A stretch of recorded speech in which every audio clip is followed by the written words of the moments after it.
Good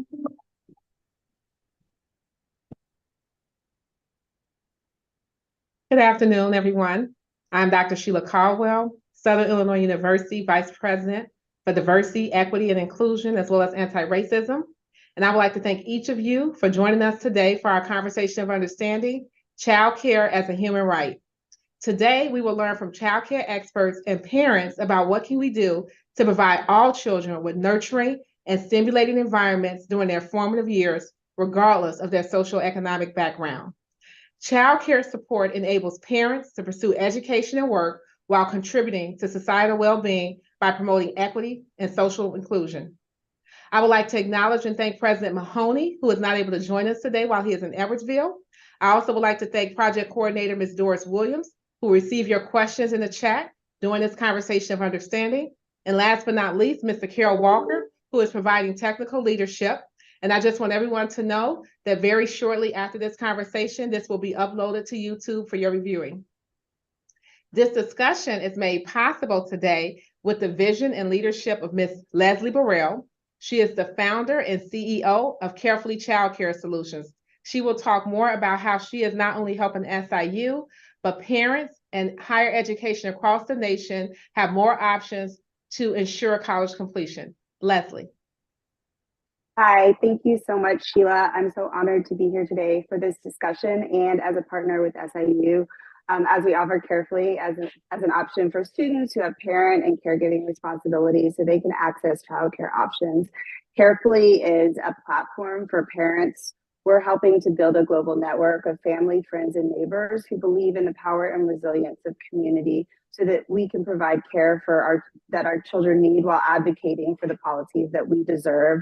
We know that childcare is expensive, unaffordable, and complicated, and that's what we're trying to do at Carefully is help bring people together so they can work while we try to find solutions to this problem in different ways as well. We're bringing all types of community-based care together in one place so parents can more easily find the care they need when they need it for all of their children. And when we talk about community-based care, I often say it's nothing new. It's something that many different cultures do. Many of our parents did to take care of us. It's what we do to survive. That's sharing care. That's organizing babysitting co-ops. That's working with your community to take care of your kids so that you can survive as a parent.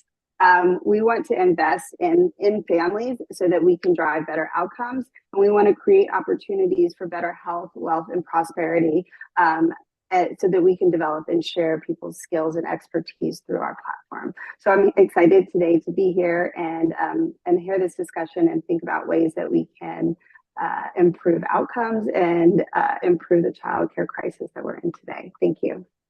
Thank you so much, Leslie. And I would like to say, speaking of expertise, we have gathered today a panel of experts, and I'm so looking forward to hearing what they have to say and really the solutions that they have to share today. So now I'm happy to introduce our illustrious panel. Carly, we'll start with you. Hello, I'm Carly Casperi. I am a supervisor with the Child Care Resource and Referral in Illinois. We support access, quality, and affordability in childcare.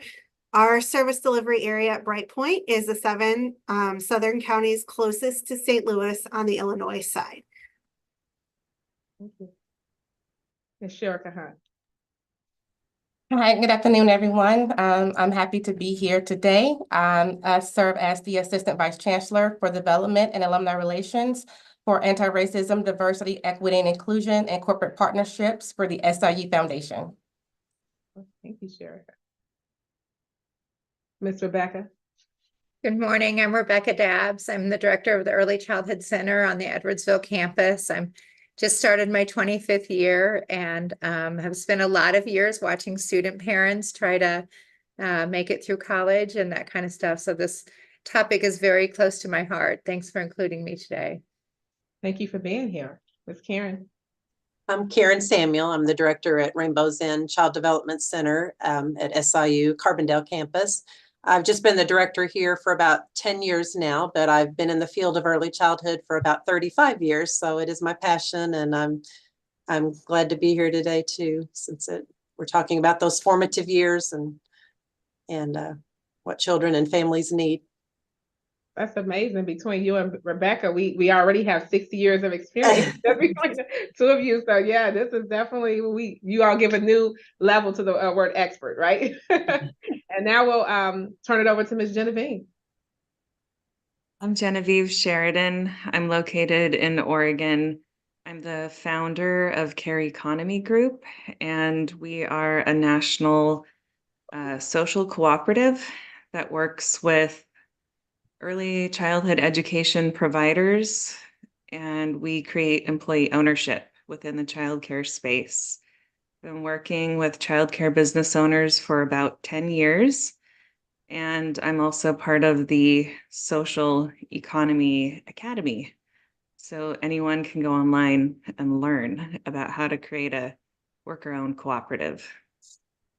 Excellent. Yeah, thank you for being innovative and making that happen to connect communities so we can serve children well. Thank you so much for doing that.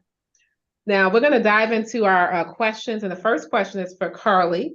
If you could just talk to us today, our conversation and our topic is about childcare as a human right. So what does the concept of childcare as a human right mean to you? And why do you believe it's important? Thank you. Childcare in early childhood is a foundational experience. All children deserve that opportunity to participate in developmentally appropriate learning experiences. Those set the foundation for success long-term in social emotional development and academic success in many realms of life. By participating in early childhood education and care or childcare, children have access to experiences that are so formative, and also resources such as early intervention and therapies that can set them up for kindergarten readiness and long-term success. Childcare is also a human right for families. Families deserve the opportunity to access high quality care for their children. When children are in care that is affordable, supportive, and trustworthy, parents feel empowered. They can move forward with their own educational, professional, and personal goals and know that their children are safe and well cared for and that they're getting what they need. They have access to the resources they need to move forward. Families and communities that do not have childcare, that do not have high quality childcare, do not have the same opportunities. They do not have the same experiences because they do not have the same resources. This is a need across the board, and it is truly foundational. Excellent. Thank you. Yeah. Sharing why it's a need and also sharing the consequences, right? It's worse for those families and those students who don't have access to that. And Sherika, as we talk about framing childcare as a human right, it highlights the issue of inclusion and equity. And we heard some of that as Carly was speaking. But these issues are complex across race, ethnicity, and economic factors. So can you share with us what are some strategies that can be employed to ensure childcare systems are inclusive and equitable? Yes, and so when we talk about inclusion and equity, right? And so you're right that, you know, every child and every parent and home deserves to feel that their children receiving a quality education and that they also are from a safe environment. But I also think that we miss the mark sometime in that belongingness and being welcome into these environments. And so oftentimes you do see childcare facilities who do have curriculum, who may have staff, but the inclusion is not the inclusion, I'm sorry, but the belongingness is not there. Individuals don't feel welcome to put their child in certain environments. And so I think that, you know, we can't neglect that when we're talking about equity and inclusion, these factors. And then we also have to just address just some historical barriers that are faced within particular communities. So financial barriers, educational barriers, and also social barriers. So unequal access to higher education and employment for minorities, especially in our Black and Hispanic and Latino communities, talking about racial segregation, it ties to achievement gaps. And so all of those things ties into the inclusion and equity and things that we need to address and talking about childcare reform. And knowing that 4 or 5 care centers in the US are understaffed, according to the National Association of Education of Young Children, some of the strategies that we can do is to look at how are we creating pipelines to educate and to train our childcare workers. And so making those programs and certifications easy and attainable and also affordable to those entities as well. Again, addressing some of those economic disparities. So sliding scale fees and financial assistance programs, transportation, and also those essential needs that we don't understand as well. It's like, yes, our child, they need an education, but they also need food, they need clothing. So how do we address those systemic barriers as well, and providing that quality of childcare? And also everything is data driven. So digging into the data. So addressing like the needs assessment. So building out a coalition of not only like policymakers or law reforms, but actually the people that is benefiting, right? The community. So building those coalitions and ensuring that the right people are at the table, ensuring that you're looking at the demographics in your community, because each community looks different. So I think building out those strategies can really help to ensure that we are inclusive and that we're providing equitable opportunities and as well a sense of belonging and welcoming to parents and children. Excellent. Thank you, Sherika. Yeah, just really, as you were talking, I just heard the holistic perspective, right? Not just looking at one aspect, but we have to take into account, like you said, food insecurity, housing, transportation, fees, all of those things are necessary. So yeah, thank you for talking about those solutions. And with that, Karen, she brought up barriers. So what do you think are some of the potential barriers or challenges to ensuring universal access to childcare? And as we think about those barriers, what are some of the ways we can be solutionary and how can they be addressed? Okay, well, I mean, first and foremost, I think there's a lack of centers, like in our area, for example, there aren't enough centers to meet all the needs of the families in the area. And the pandemic, of course, was very hard on that. Many centers just weren't able to financially remain open after the pandemic, and most of those have not reopened. So I know there's just a shortage of actual centers, which leads to a shortage of childcare slots for children. So most centers do have waiting lists. And so you're turning families away all the time that need spots. So that's a big thing. There need to be more centers. And then within those centers, staffing, a lot of centers have had to close classrooms or lower the amount of children they can serve because they don't have enough staff. And that's due to one thing, the low wages that are in the field of childcare. And then there just is a decrease in the amount of students going into childcare that are going into that. So there have been some initiatives, like some scholarship opportunities and things that students can take advantage of to get certified to work in a center, but which has been great. But just getting students to take advantage of those and get more students involved in the field so that we have more people to employ in those centers. That's a big part of it as well. And then just having space for children also requires buildings and infrastructure too. Like we could add more children here at our center if we were able to increase the size of our building or add on or things, but that requires a lot of funding that our budget doesn't allow for. So there needs to be funding for building and increasing the size of the centers that are out there to be able to have more slots for parents as well. And then as far as the subsidized care that the Child Care Resource and Referral Agencies offer, that amount, and our Governor Pritzker has increased, or the Illinois has increased that amount over the past few years, but that needs to continue to increase. That they need to continue to increase that income threshold for families, so more families will qualify to get their childcare subsidized so that they can afford to send their children to childcare, because it's very costly, especially if you have multiple children. A lot of families it's just not worth both parents working if they have to pay that high price of childcare. So I believe those are the barriers, and we need a lot of funding in many areas to help overcome those barriers. Oh, absolutely. I did want to piggyback off of the last comment as we were talking about data.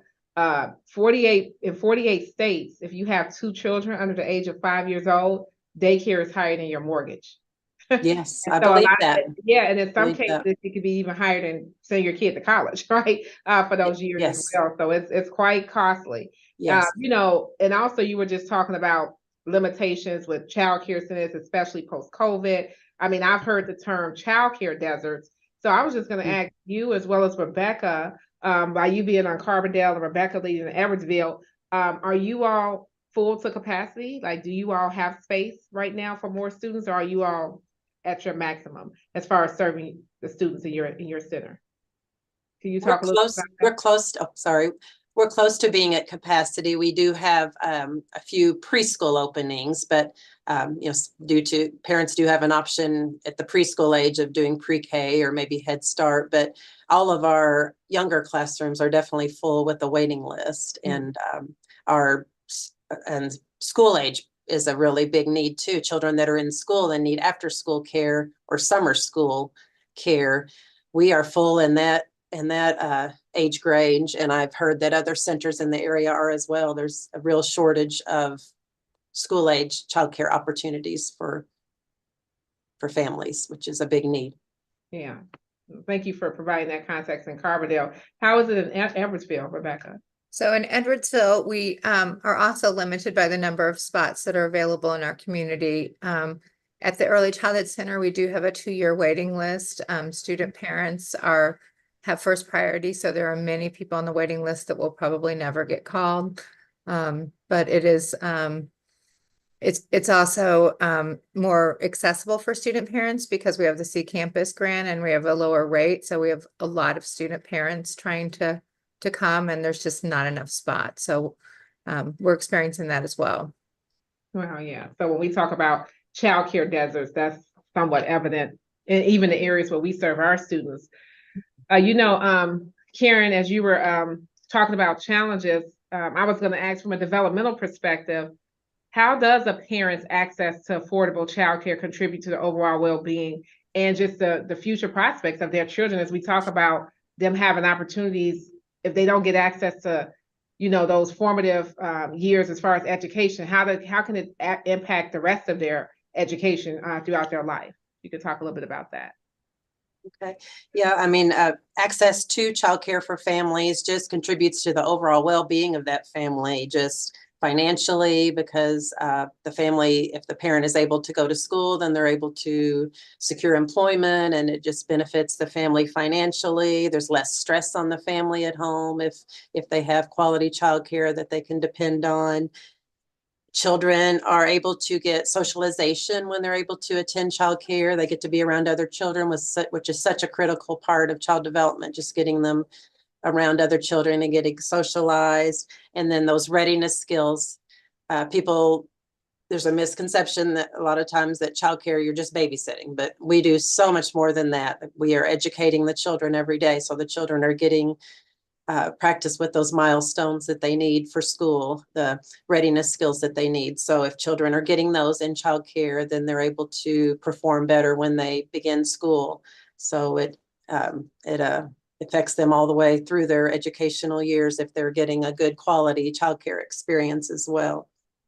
Yeah, thank you. Yeah, you definitely just made a case for even universal childcare, because if these are all the benefits, why would we not make it accessible to everyone? You talked about the financial, the emotional, the social, like in every way, when you're offering childcare, it's improved for the family as well as the student. So Sherika, as you're hearing all those benefits, how can national advocacy for childcare as a human right be effectively translated into actions and policies, right? Because we want these benefits to translate to all students, to all families. So what are some of the ways we can think about policies on a national level, and especially as it relates to diverse communities as well?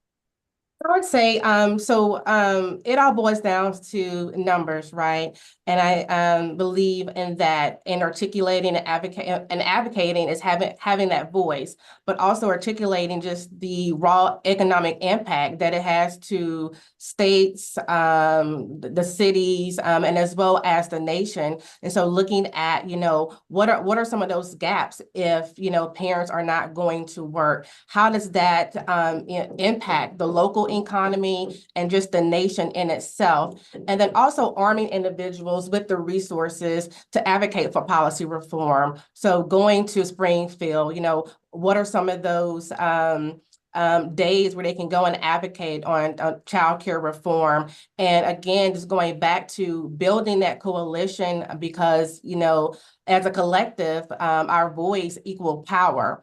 But if there are only key individuals advocating for something, and the rest of us are sitting back, just waiting, but we all have the power, we all have the change. And so I think, giving individuals the power and that they can impact policy themselves, as long as speaking with their local politicians and advocating on those changes. And then again, I go back to what is the true economic impact if we don't do this? What does this do for not for our educational system? What does this do for our industries, especially with communities looking to attract industries and attract, more a population? No one wants to come to a city or a town where there's just a lack of education, refinement, when there's a lack of industry. And so childcare reform, it helps to elevate all of those entities. And so I think that all ties back into policy and lawmaking, but at the end of the day, it's all about what is the economic impact, outside of the quality of childcare, but going back to human rights, we all were children, we're all born babies, right? So we all have that right. And so we grow up to who we are today. And so what impact do we have?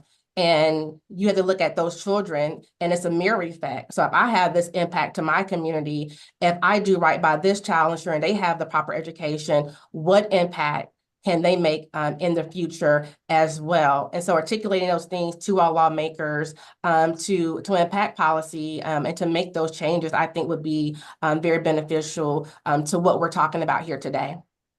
Absolutely. I'd like to piggyback on that a little bit. Yeah.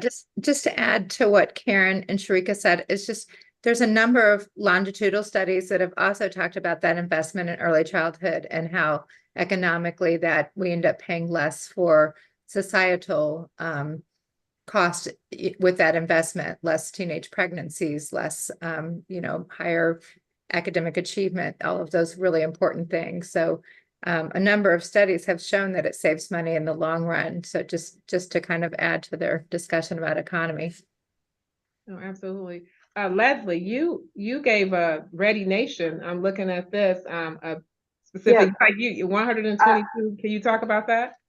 Yeah, I was going to highlight that, when you talk about the economic impact, I think there have been quite a few studies that highlight the economic impact. The one that Sheila's referring to was Ready Nation came out with a study last year saying that there was $122 billion was the economic impact of the lack of childcare to our economy. There was actually one that came out recently. I'm in New York actually, and there was a study by the five borough report, which was $23 billion in New York City. And alongside that, it showed that a lot of parents were leaving New York. So you talk about that, it's not just the economic impact, but the actual people leaving the city because they don't have childcare, they can't afford childcare, or people leaving their jobs to watch their kids. And so it's one thing to say it, but to put the numbers and the people and the faces to it, I think tells that story for the policymakers to understand why it's so important.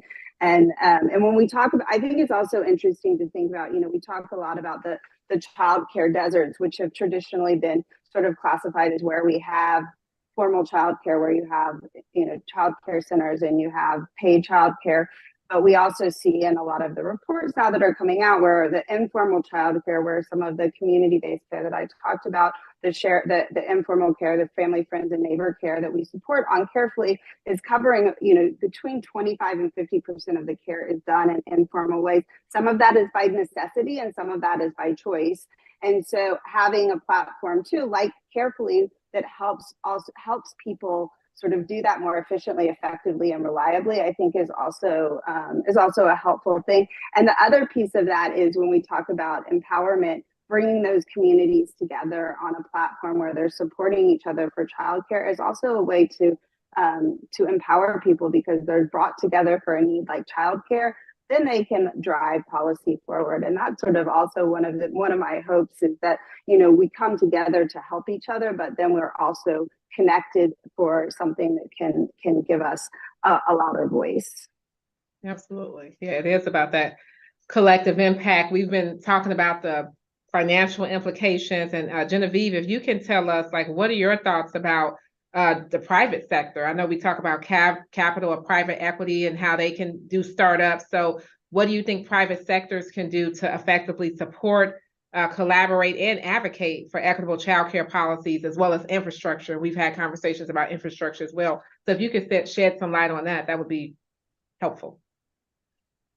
Yeah, so the CHIPS Act has been very helpful because there's a mandate for semiconductor manufacturers to provide childcare for their employees in some form or fashion.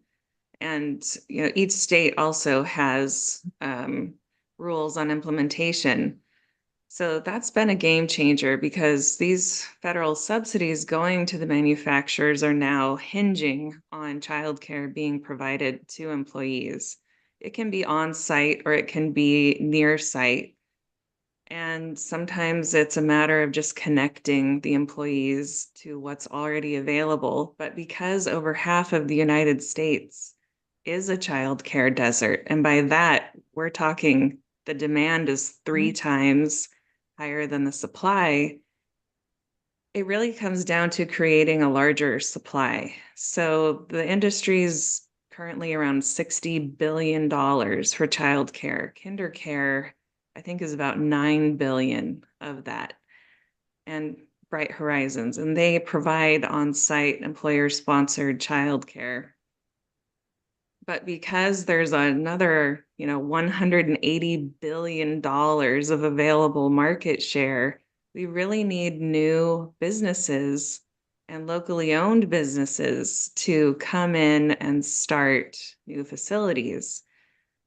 At Care Economy Group, we are advocating for local employee ownership of childcare, because that ownership is also part of a group retirement plan.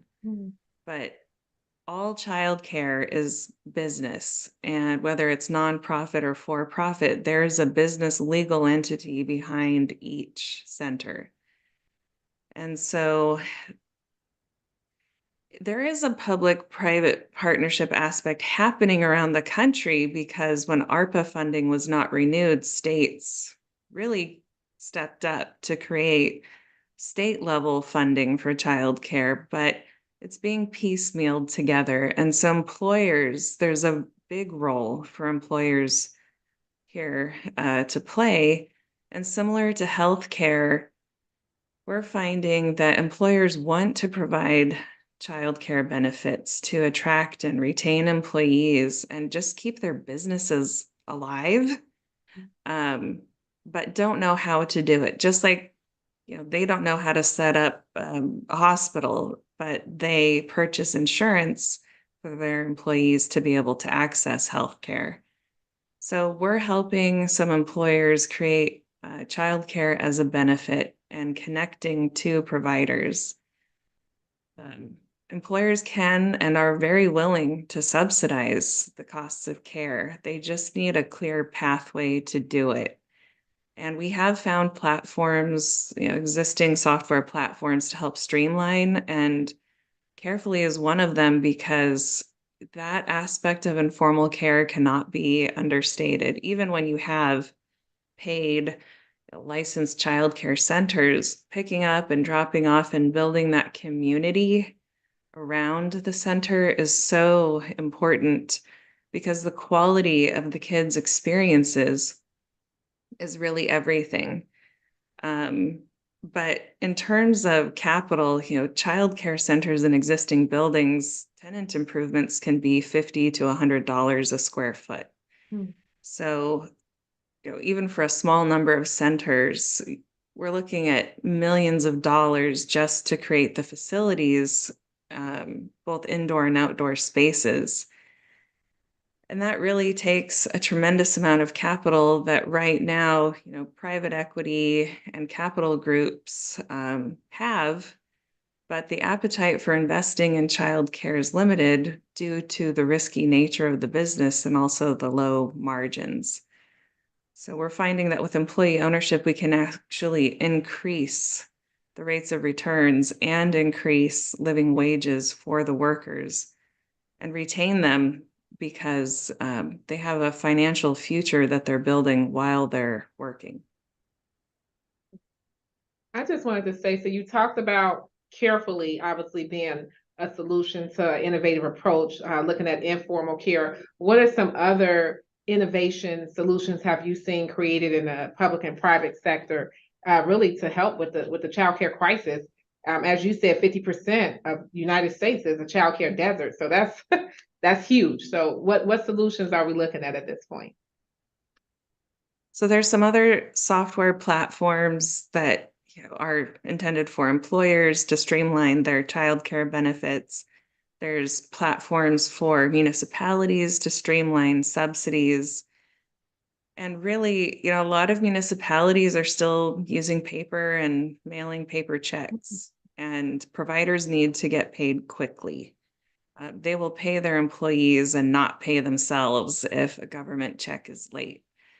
So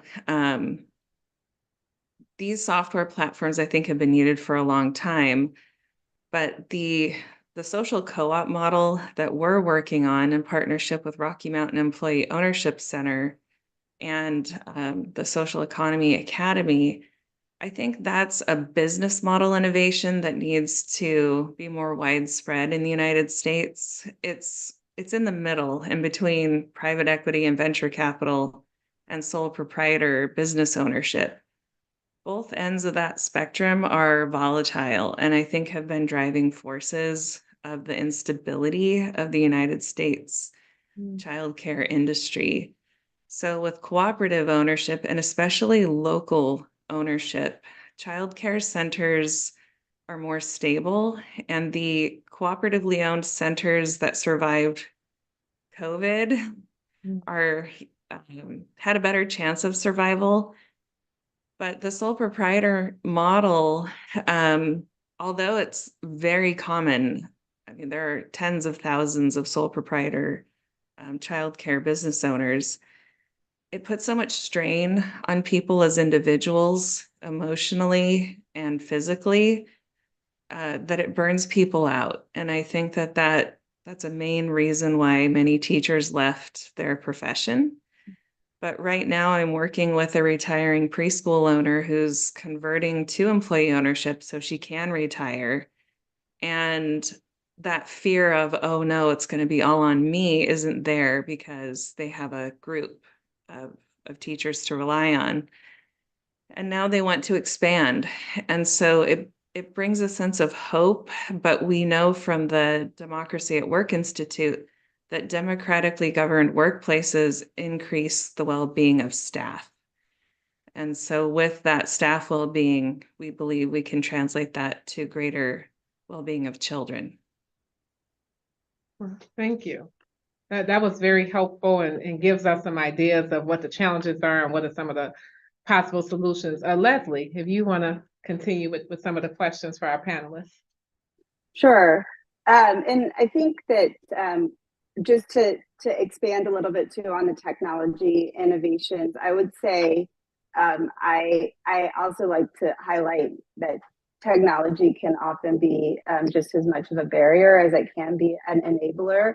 And so making sure that when we do build solutions that we're thinking about how we serve the community and we really uplift the work that's already being done without kind of being cumbersome and building, technology for technology's sake. There's a lot of communities that that we're doing that are doing a lot of the work already. And especially, with Carefully, we see ourselves as that kind of platform that's just there to support the communities in the work that they're already doing. And even that is challenging, right? Because we're trying to make sure that people who are already frustrated and time constrained and resource constrained can adopt a new set of tools. And over time, that adoption will make their lives easier. But there's a learning curve with anything. And so thinking about how you have to make that technology useful enough to make people willing to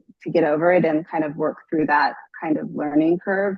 And I think that that's one thing to think about with all the innovations. There's already also a lot of antiquated technology that's pulling people back in terms of, when they're applying for subsidies or trying to navigate the government systems and things like that. And so anything that we add, we want to make sure that it's really clear value. And so working the innovations that I'm seeing really are in those community developments of people really working together and focusing on how do we overcome those barriers. And I think if we can kind of really bring all those pieces together with the enabler of technology together, that's sort of the catalyst of change to kind of take the work that's being done in a lot of pockets of really innovative work in different communities and pull it together with technology. And that's where the spark and the magic can start to happen, because we're connecting, we're able to amplify the work a little bit more. That's sort of the way that I think about it a bit. I think that the next thing that we wanted to talk about is really about some of the challenges that providers often face, and how they can overcome them, how they might be able to overcome them. So if Karen, if you wanted to talk a bit about the challenges that you and your team face on a regular basis. Okay. Well, one that I mentioned earlier is, of course, the staffing shortage that everyone deals with. There is throughout the field, there's a shortage of early childhood or childcare teachers, like I mentioned before. And we're fortunate, being part of the university, that we're able to tap into student employees that are that can work part-time at our center, that might be going into the field, just to give them experience. So we are fortunate to have them to help cover our classrooms. But even with that, there are days we're struggling to make ends meet in our classrooms. So I often say I don't see how other centers do it without the student employees, because it's wonderful to have them. But with our full-time staff, it's really hard to keep that pool full of employees. And a big thing that goes into that too, that hasn't been mentioned, is we're a licensed facility, which most are, and having to meet all of the rigorous licensing requirements that we have to. And before you can even start an employee in your center, they have to be background checked and fingerprinted, and they're not able to start until you get those results back, which can take a couple of months sometimes. And so sometimes by the time you get those back, they've already found other employment and you lose them. So that's a big struggle that all centers deal with, is just waiting on those background checks to come back so that employee can start.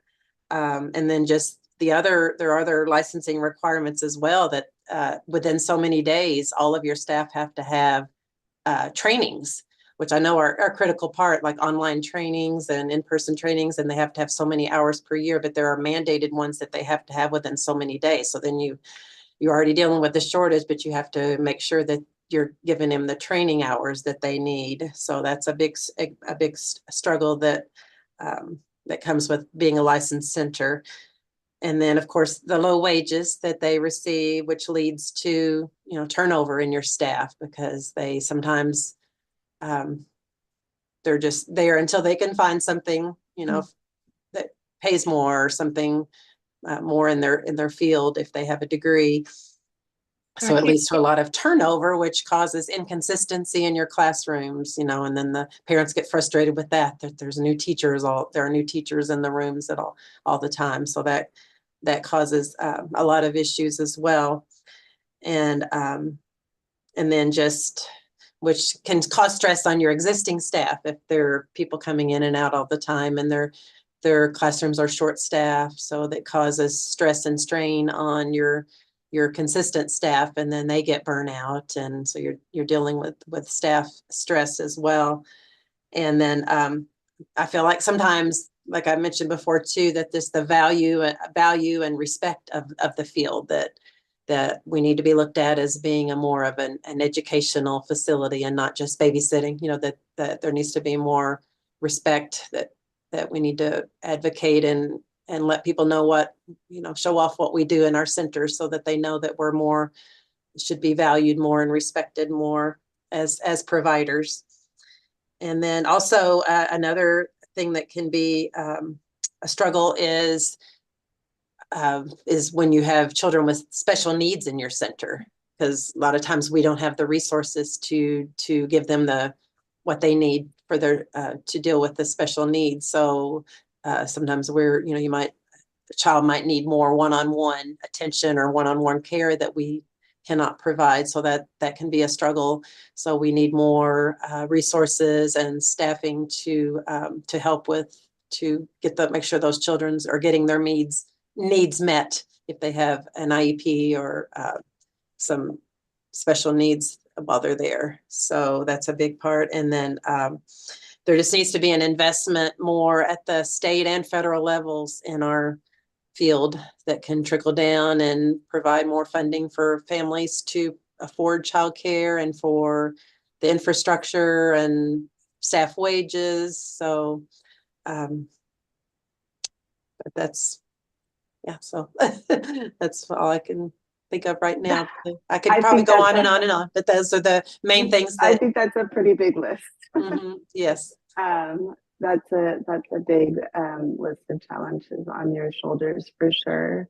And thank you for doing the work that you're doing every day against all of those challenges. And if we sort of flip it on the other side of it, Rebecca, do you want to talk about some of the challenges that you see that students are facing as they work to balance their childcare responsibilities with the academic coursework that they're taking on? Sure. Yes.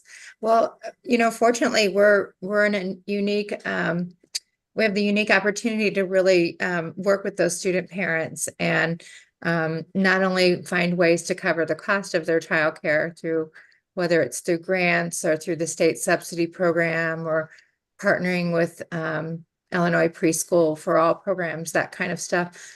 But there's a big kind of mental health piece with it too. And I'm sure Karen sees this every day in the faces of her student parents. It's a very heavy load. A lot of times they're working as well as going to school. So they're trying to manage their time. They're trying to manage money, which is a tough thing. Financial literacy around financial aid is sometimes confusing for student parents and just kind of how to use their resources. They're still trying to run a household. They're still trying to parent. And honestly, it's usually moms. There's a lot of pressure around moms to give their kids lots of time and that kind of stuff. So there's also a lot of guilt that comes with sometimes choosing studying over time with your child and that kind of stuff. So I think it's really important that we intentionally create a sense of belonging and a sense of checking in with student parents to see how are they doing academically, and really kind of holding their hand through this process so that they can cross the stage, because that's really what they're here for. And so intentionally reaching out to them, checking in with them to see what they need. And over the years, we're seeing student parents need more and more basic needs than ever. We're seeing issues with student parents not having adequate housing or even adequate food. So since COVID, we're seeing a lot more of that. It's much more than just making sure that their childcare is paid for. It's really looking at the other kind of whole family needs. And so we also work really hard to partner with other people on campus so that we're not carrying this load by ourselves. So we partner with the Office of Financial Aid, with advising, with counseling services, so that we can really wrap around all those services to to make these student parents feel successful and feel seen, so, yeah. Rebecca, I can add to that. I know what you said, aligning and partnering across the university. So we have our Saluki Cares program here on campus to assist with books and tuition, food insecurities. We have our Heroes program, and it's an amazing facility. There is a mental health wellness component of it, and it looks like a spa when you walk in there. It's very zen, Nice. and peaceful, but it allows our students and families to go in to get those, again, those wraparound essential needs as far as like clothing, towels, washcloths. They're able to rent microwaves, they're crock pots, just those things that sometimes we don't think about because they're just come so easy to us, but those are the things that creates that welcomeness and belonging to our students. And in our student housing in Evergreen Terrace, I speak with a lot of alums who did come to SIU as parents, and they speak highly of just about some of those resources that were extended to them. I know one of the advice that they give is that communication piece. So some of those information were told to them by peers. So having the peer-to-peer type of mentorship opportunities where individuals can go on the website, they can read, you can give them a handbook, but it's nothing like having someone to walk you down to show you, how do I get, food assistance? How do I apply for Section 8 if there's no, housing in Evergreen Terrace? And so I think that's one of the great things about SIU is providing those resources to our parents and our students. That's great, and that kind of answers the question we were talking about, just about how reliable childcare impacts academic performance. Do you also have thoughts, Sherika and Rebecca, as well, about how colleges and universities in general can better support students who are parents? Are there other things beyond what we've talked about that people can learn from SIU, that SIU could improve as well, to continue the support that's already happening and improve those outcomes further?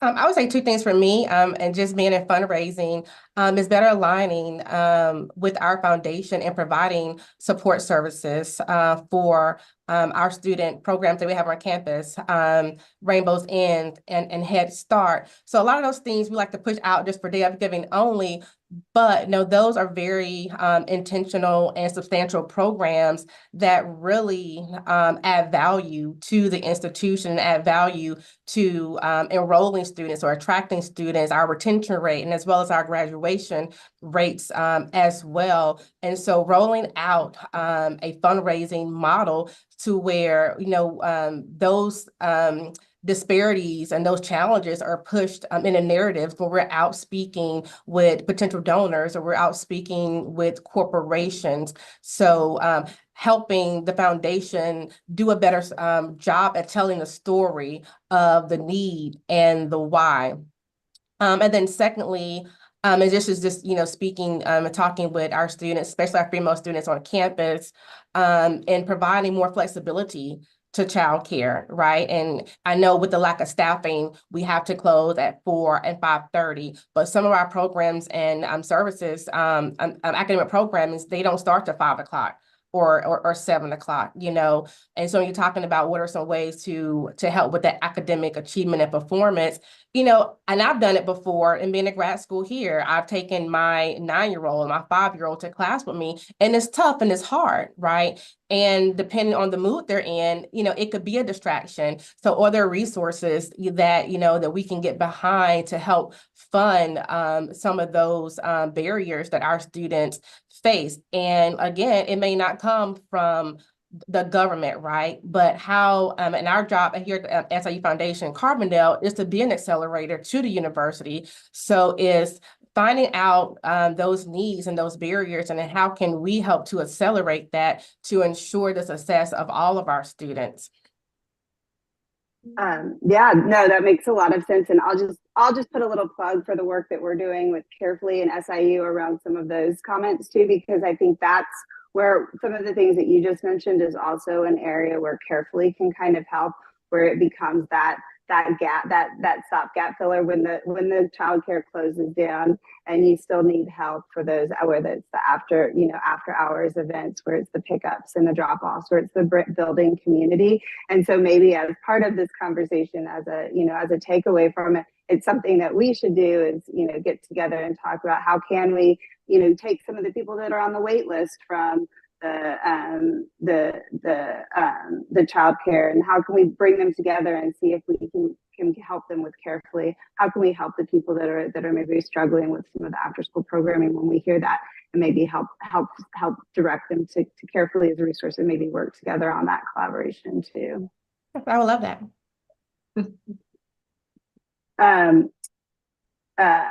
Sheila, do you want to take the last question and wrap it up, or you want me to? I do, but before we talk about the last question, I was thinking about what Sherika said as far as, I think most of us, many of us here, I don't know everybody's situation, do have children. And so I think one of the reasons why this is dear to our heart too, is that it's not that long ago. We still remember how difficult it was trying to navigate childcare, trying to get to work, and still do all of the other life responsibilities. And I think about when I was in grad school too, there were times that I also, would make sure that they had the coloring or whatever, and you would try to occupy them while you're in class. And so again, if we can come up with solutions where they can be properly being educated on their level, and still make sure that we can do what we need to do, I think that's one of the reasons. And for our students who are trying to navigate this, we know that your children aren't kids forever, in that age where they need childcare, but how we start really does lend to how they finish as well. So that's why it's really important to have strong childcare options, so children can start strong, so they can end well in education and the social and emotional aspect as well. So I appreciate all the comments, but it's a lot to think about, and it's also ongoing conversations that need to be had as well. But as we talk about just a lot of the shortages that are happening in the childcare field, Karen talked about just challenges with salary and just the infrastructure piece.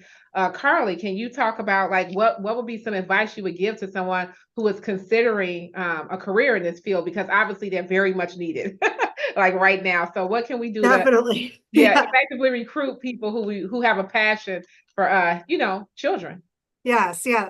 Especially during this childcare crisis, Yes. you definitely need passionate and engaged advocates and workers, employees. So we definitely here in the Child Care Resource and Referral encourage you to do your research. If you want to be in early childhood, do your research. Every state has different requirements for individuals to work in a childcare setting. Illinois has some educational requirements, whereas, if you go across the river into Missouri, it's a little bit different. So the biggest thing is to make sure you know what the requirements are. And then going from there, a great resource for getting started is to contact your Child Care Resource and Referral. There is a Child Care Resource and Referral service delivery area in every community. And we have specialists that can help you get connected and to determine what your goals are and where you want to go with those goals.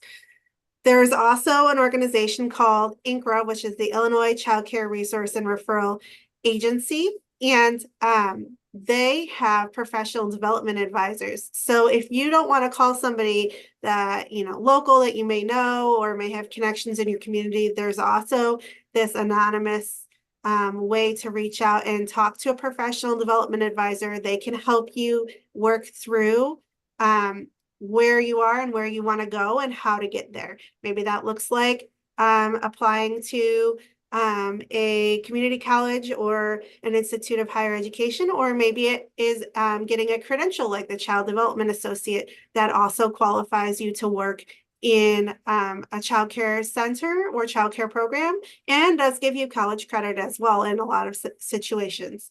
The great thing about Illinois is they have invested in helping individuals become early childhood professionals. So there is currently, it's on hold for a moment, but hopefully coming back, a scholarship that supports individuals in becoming early childhood educators and getting into early childhood classes. And we also in the state of Illinois have resources to help fund individuals who want to get one of those child development credentials as well. And so finances can be a barrier to moving forward. And so Illinois has worked really hard to remove those barriers. Again, the biggest thing is just researching and figuring out what your goal is and then reaching out to the people to help. Excellent, thank you.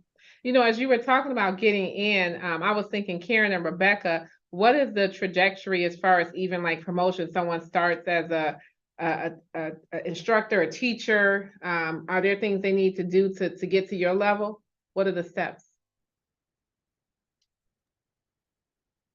I'll speak for our center. Our center, everyone has to have a bachelor's degree in early childhood education, at least to lead a classroom. So a lot of them kind of come through the School of Education as maybe previous student workers and that kind of thing. But it's really hard because we're competing with the school district, we're competing with Head Start, and like Karen said, the wage issue, the level of respect, that kind of stuff really sometimes makes it hard for to get a good early childhood professional to work in an early childhood setting because they maybe see a public school as more professional or something like that. So the competition is also tough. No, thank you for that. And we don't require a bachelor's degree, but they do either need to have an associate's degree or 60 semester hours of college coursework, with 6 of those hours being child or family related. So there is that requirement to be a lead teacher in a classroom. And then we have assistant teachers that don't really have to have any college coursework, but of course, we're looking for people that have experience and a love for working with children. It's a big prerequisite as well. Yeah, we want that to stay a prerequisite. That's right. You know, we've had a really robust conversation about just the challenges and what's going on. And Genevieve, I was thinking, and just others, like, what do you think are some of the trends or developments that could shape the future of childcare, and what can we do to help prepare different stakeholders, you know, parents, businesses, providers, for the challenges that are ahead? So as we think about the future and shaping it, what do you think? I mean, right now in a center that we're creating that's designed for first responders to be open really long hours, but with multiple shifts, and also be a community resilience hub in case of natural disasters and other emergencies. What we're finding is we need to have pathways similar to construction apprenticeships, where brand new teachers are doing apprenticeships where they can earn while they learn. The cost of higher education is so high, it's hard to absorb that when you know that after completing your coursework, you may make $20 an hour. So being a host site as an employer to work collaboratively with higher education institutions, I think, is a really needed thing across the United States. And some states do have funds available for folks who are on TANF to receive job skills training with an employer host site, or to do retraining if they're unemployed and pursue a new career. So, you know, similar to when we don't have enough welders or carpenters, labor unions also come together to form these training programs. And there's a lot at stake for the signatories of these labor unions. They need childcare for their employees. So I think including the unions to help train this workforce is a really key component for the future. And also, actually, Genevieve, it made me think a little bit about when you talked about partnering with the higher education on the training and apprenticeship. You know, there is also a model for this that comes from technology, where you have code academies, and that's a very highly skilled pathway that has also kind of changed the direction and started with boot camps for training engineers, right? And then went back to higher ed and started partnering with higher ed institutions to create a similar type of process within the university, so they could increase, you know, engineers within the university space, but following a different process. So there's sort of this innovation that happens when you partner in a different way. So that's kind of an interesting idea too, where some innovation might happen. Yeah, it would be great if the teachers can do the boot camp style training like during breaks. So then they don't have to miss work. It's a great idea. I hope the right people are listening, because you all are giving us some excellent solutions to what's going on, because again, we are in crisis mode. Any other thoughts about just looking ahead with the future and some of the challenges that we're facing right now? I would say just to agree with Genevieve and just about having childcare and education period at the table. We're talking about just the economy. I know when I worked for the community college with the Alabama Workforce Development and the Manufacturing Association, you know, those individuals were not at the table. And so when you talk about apprenticeships and providing those type of funding for students to go to school and work and get paid at the same time. And so again, you know, advocating for those voices to be at the table, because childcare does play a big part in that for those individuals who are looking back to get retooled and building up their skill set, and for teachers. So not only for single parents, but for, you know, two-parent households as well. And so I think that, you know, reaching out to those unions, reaching out, you know, to those workforce development coalitions, and being, you know, advocating for, you know, our voices to be at those tables when decisions are being made, because childcare does play a big factor in allowing them to do what they do. Absolutely. So I wanted to make sure for those who are joining on YouTube, please feel free to put questions in. I think this is a great opportunity. We have experts from really throughout all different parts who can really address the questions that we've heard about quite a few solutions. So I would just encourage you to put questions in the chat. And Leslie, we do have one for you as we talk about carefully and just, again, us leveraging our partnership with you to help provide more solutions for our students. Can you talk about training or onboarding? Yeah, for sure. So I think that we put a link in to the chat with where people can also sign up if they're interested in participating in the Carefully program. The way that we are looking for people that are community builders within the SIU community that are interested in helping kind of to tackle this and bring people together to organize some childcare groups, babysitting co-ops, care circles, where you can kind of help out with this informal care in your community. I know there's a lot of different campuses and areas where people are, and so we're looking for those leaders and those communities, those connectors to sign up, and then we can kind of train you so you can build your groups on campus. I believe Doris dropped the link in YouTube. If not, she'll drop it now. And other than that, if people are interested in learning about it, they can also reach out to Sheila, and we can get in touch that way. There's flyers around campus. There's different ways to get in touch, but the first step is to sign up through the landing page. Okay.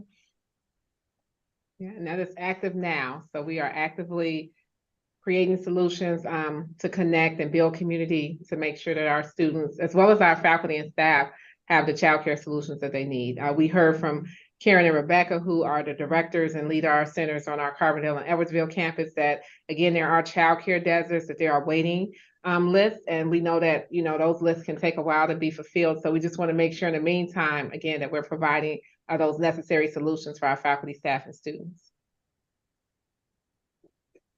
And I will say also, you don't necessarily have to be a parent to sign up. Friends, caregivers, watch it, you know, friends of parents that are just, you know, watching people struggle and want to help out, you know, you can help too. Everybody, you know, everybody can help out. And so if you're just interested in getting involved and seeing how you can help, sign up. Faculty, staff, students, everybody's invited to join this fight and this collective. So please. Excellent. And Genevieve, I see that you have in the link online workshops. Can you talk a little bit more about that? Yeah, so the Rocky Mountain Employee Ownership Center, that's a nonprofit we partner with. They have online workshops that anyone can take. They're very low cost. They have a couple of different types of workshops. Some are just run-of-the-mill cooperatives, and then they also have a series coming up later this spring for social cooperatives, like for healthcare and childcare. Excellent. Thank you for that resource as well. And I'm looking to see, it looks like we've pretty much responded to the questions. I do want to just give an opportunity for the panelists to just maybe give some closing thoughts about just the state of childcare in your area, in the nation, any, you know, final words of wisdom as far as what we can do to really elevate this topic as well as serve our families well throughout our regions. And I'm going to start with Carly. Sure. I think that for me, the biggest thing is just remembering that we cannot, as adults, succeed and have full staff, employees, active, you know, you go into a restaurant and they don't have enough staff. You go to a store, they don't have enough staff. That is because of the childcare crisis. That is the root of the problem. People cannot work if they do not have care for their children. And I think that when we connect that to childcare, it becomes a more relevant need. Often, people who don't have children think, oh, this doesn't apply to me, but it applies to everybody because it impacts society so directly. It impacts our economy so directly. I think that we need to make sure that when we're talking about it, we're giving a global view. This is a bigger issue. It's not just about whether we have care for your next door neighbor's kiddo. It's about whether we have people who feel empowered, who can work, who are part of their community, who feel that their children are safer and well cared for and their needs are met.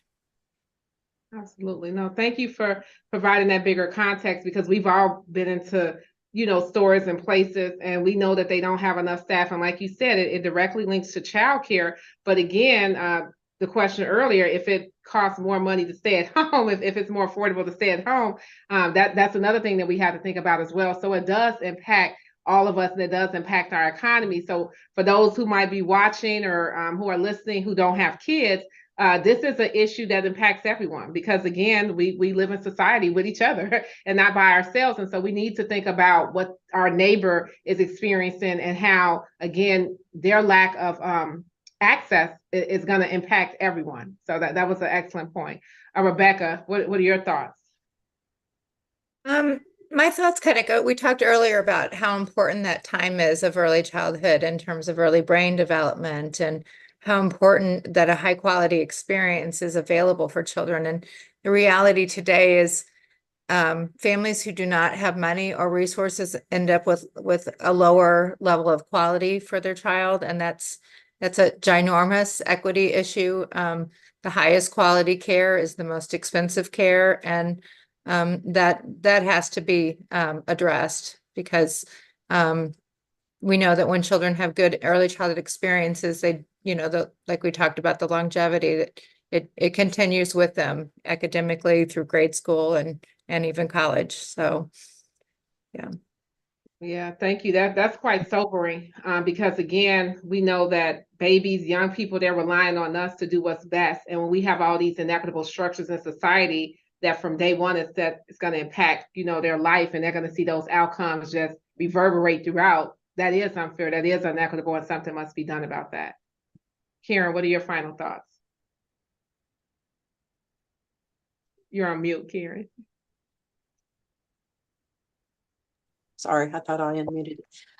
As a director, I was just going to say it's so hard to, my assistant director manages the enrollment right now, but to get those calls and having to tell a parent that you don't have space, it's so hard to hear their story and then have to turn them away. So I definitely feel like we need to all work together to make efforts to increase those slots for families. And Illinois has been working very hard to invest money and provide grants and things to centers to help with that, but not everybody's been able to tap into that. And I just think that needs to continue. We need to continue to advocate for that and to keep growing those programs so that we can provide more space, so we don't have to turn people away and hear the stories of people that can't work because they don't have childcare. So it's really hard when you have to experience that on a personal level and turn people away.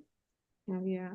No, yeah, thank you for adding that human face to it. Because like you said, you're hearing the stories, and obviously people want to work, right? That's the point. Mhm. And so we should be providing opportunities and access so that they can work. When we hear about the $112 billion lost to the economy because people can't get out and work due to childcare efforts, that obviously is an implication for, everybody in this country.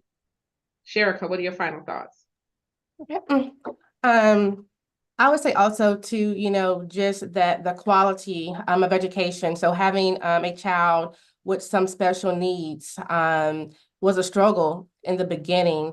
There was a program back in Alabama where I'm from, and it made my husband cry because that particular program, just the classroom was overcrowded. And so we knew that we had to get him into an educational program to get that early start. Our parents are both retired, so he could have stayed with them, but we know just the value of education is expensive, and not with the number, but just with the enrichment and the knowledge. But taking him into that facility, my husband was like, I can't put him in here. Like, I can't do it. And so it got to a point where I told him I will leave my job, and it would be my responsibility to be the teacher that he needs.